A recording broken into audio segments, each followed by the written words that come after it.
Yun naman, magandang araw po sa ating lahat. Yan, welcome to my YouTube channel. Yan, ito po yung aking YouTube channel na ginawa ko para later on po, pagka gusto makita ng mga mahal ko sa buhay or ng mga apo ko, kung ano pinagagawa ko ng buhay pa ako, yan, meron po silang pupuntahan. At of course, to share it to everyone.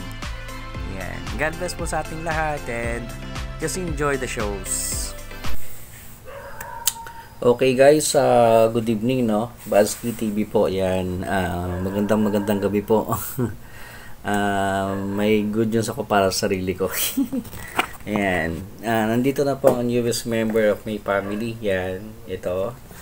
Kung makikita niyo po yung yan sa background, yan. Dadagdagan na naman po sila. Yan. Napakilala ko po si Arman. Yan. Arms score po siya na pistol. Yan. Yan. High cup. Unboxing natin. Yan. Bagong member. 14 rounder, 1911 type na arm score. Yan. May grills na po siya, no? Yan. Gusto mong lagyan ng mga flashlight, whatever. Yan. Tapos nandito yung tatak niya, arm score. Yan.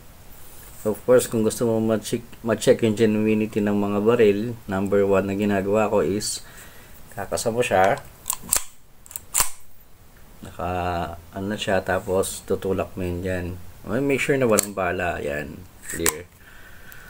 Tutulak mo dyan. Tapos kalabitin mo siya. Oops. Ulitin natin. Tutulak mo siya. Yan, nakatulak siya, nakapress siya. Tapos kakalabitin mo. Dapat hindi siya puputok. Okay. Yan. Of course, you have to follow gun rules, safety gun rules. Yan. Yung cardinal rules of gun handling yan. Huwag na huwag kayong hahawak ng baril sa loob ng bahay, lalong-lalo na pag may bata. Dapat ikaw lang mag-isa. Yan, para safety. Of course, walang magazine naka-insert. Ang kamay is always out. Yan, and never ever point your gun to anything or anyone you don't want to hurt or destroyed. Yan. Cardinal rules of gun safety pala yung sinasabi ko. Yan. So this is Arman, this is the new member of the family. Yan. This is my first ever 45 caliber na personal ko.